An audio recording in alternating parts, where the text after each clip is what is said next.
Okay, let's dive right in. Settle in for a deep dive, everyone, Well, into the beast that is Oakmont Country Club and the start of the U.S. Open. absolutely. We've got all the source material you shared, articles, notes, the whole lot ready to unpack what makes this place and this tournament so iconic. And what today, Thursday, June 12th, really means. And the timing's perfect, right? It's Wednesday, June 11th, as we record this. The calm before the storm. Round one starts tomorrow. And Oakmont is ready. More than ready, maybe. Oh, yeah. The sources make it pretty clear it's lying in wait. That's the feeling you get. Definitely. Based on what we're seeing here, Oakmont isn't just, a golf course. It's basically shorthand for punishment, for precision, and psychological warfare, frankly. That phrase comes up, doesn't it? The sources mention it's been restored to its original severe character, and the details they give, they're just brutal. They really paint a picture. Zero margin for error seems to be the theme. Right. Like, the sources point out over 170 bunkers. Strategically placed, of course, just waiting to gobble up shots. 175, I think it was. And it's a par 70 layout, nearly 7,400 yards long. 7,372 to be exact. No easy holes there. And the greens, running above 15.5 on the Stimpmeter. For anyone who doesn't know, that's incredibly fast, like putting on a tabletop. Seriously, like glass. That's And that rough, you mentioned it, 5 inches. The sources say it punishes even the smallest miss. Mm-hmm. It's not just about finding the fairway, it's finding the right spot in the fairway. Exactly. Which brings us to that image, the one that really stood out from the sources. Ah, the groundskeepers. Yeah, 40 of them, marching in formation with hand mowers. It sounds, I don't know, almost military. It does, and the sources use it perfectly, I think, to symbolize just how meticulous the preparation is. It's all about defending par, making the course as challenging as humanly possible. It's like a statement, isn't it? It really is. A statement of intent before anyone even tees off. Yeah. And that level of intensity, it clearly gets to the players. The sources capture that really well. Like Rory McIlroy's comments. Exactly. Barely shot an 81 in practice and called the greens psychological warfare. Wow. I mean, that phrase just says it all about the mental toll, right? It absolutely does. But then you get the flip side, Xander Schauffele, quoted in the same material. Oh, yeah. What did he say? Something like, I'm sick, but I love this, which is just perfect. It captures that divide, you know?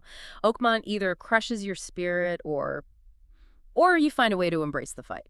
yeah, fascinating contrast. So heading into the tournament, who are the sources focusing on? The big names in the media spotlight.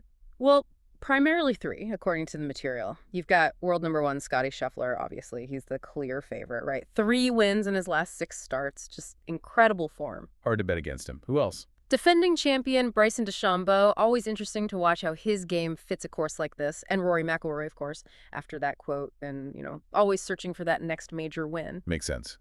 But it's Oakmont, right? Surprises are almost expected. Exactly. The sources are quick to mention that. They flag guys like Shane Lowry, Viktor Hovland, Jordan Spieth, basically saying they're waiting in the wings, ready to pounce if the top guys falter. Which could easily happen here. Okay, so let's shift to today. The waiting's over. Thursday, June 12th, round 1 is officially underway. And the conditions described in the sources for this morning, calm skies, firm ground.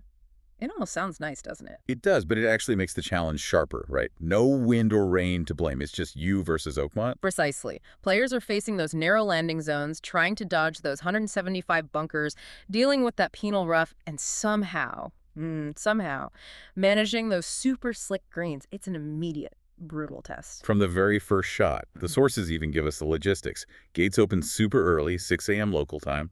First group's out shortly after. It's a long day. A very long day. And they highlighted some key tee times for today. Early on, 6:45 a.m. Eastern, you had an amateur, Matt Vaught, playing with Kevin Velo and Trent Phillips. Nice to see the lesser-known guys get the honor of starting things off. Yeah, definitely. Then a bit later, 7:29 a.m. Eastern, the sources flag Bryson DeChambeau, Xander Schauffele, and Jose Lu Ballester. Well, that's a great group. The defending champ and the guy who says he loves the punishment. You wonder what they talked about. And right after them, 7:40 a.m., another big one, Rory McIlroy, Shane Lowry, Justin Rose. So Rory's straight back out there facing this psychological warfare alongside 2 other major winners. Intense. And then in the afternoon, the sources point to the world number 1, Scottie Scheffler. He's off at 1:25 p.m. Eastern with Colin Morikawa and Viktor Hovland. Wow, that's a ball striker's paradise. Or maybe hell at Oakmont. Especially as things firm up. Exactly. That group will really need their A game. And speaking of conditions firming up, the weather forecast for today, according to the sources, it sounds almost perfect. Dry air, clear skies, just a light wind. But the sources cleverly point out perfect weather here isn't necessarily a good thing for scoring, is it? Not at all. It means the course's defenses are fully operational. No excuses. It's purely down to execution. Or, the lack of it. And it won't stay the same all day. The sources emphasize that firmness will just increase this afternoon, making precision even more critical as the day goes on. Yeah, the afternoon wave definitely gets a tougher version of the course, most likely. Faster, firmer. So for anyone watching today, and the sources say you can catch it live on NBC, USA Network, Peacock, plus featured groups, streams, what should they expect? Classic Oakmont. That's the message from the sources. Missed fairways. You're hacking out a 5-inch rough, often just trying to get it back in play. Forget going for the greens sometimes. And those greens. Ultra slick, demanding absolutely flawless touch. Not just putting, but chipping, pitching. Everything around the green is magnified. You're going to see mistakes. Oh, yeah. Expect bogeys. Yeah. Doubles, maybe worse. It won't just be a birdie highlights reel. Definitely not. The leaderboard, as the sources suggest, is going to reflect that difficulty. It's about minimizing damage, staying patient, showing resilience, precision over power, maybe. Seems like it. Okay, just looking ahead briefly. Round 2 tomorrow, Friday. The sources mention that's when the cut line really starts to take shape, setting up the weekend drama. And there's a little wrinkle in the forecast for Friday, potentially. The sources mention isolated thunderstorms later in the day. Could that soften things up? Or cause delays? We'll see. Interesting. But assuming it doesn't rain much, they also expect the course to get even firmer and faster on Friday.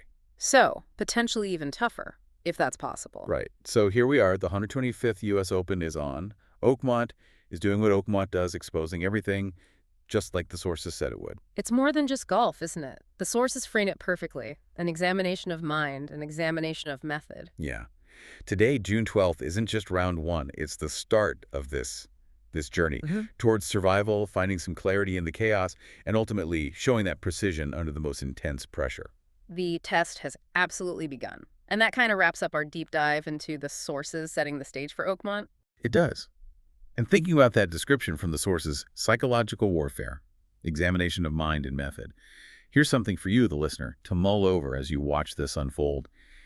How much of this U.S. Open champion's victory will come down to just pure golfing skill versus how much is sheer mental toughness, that ability to handle the pressure cooker of Oakmont?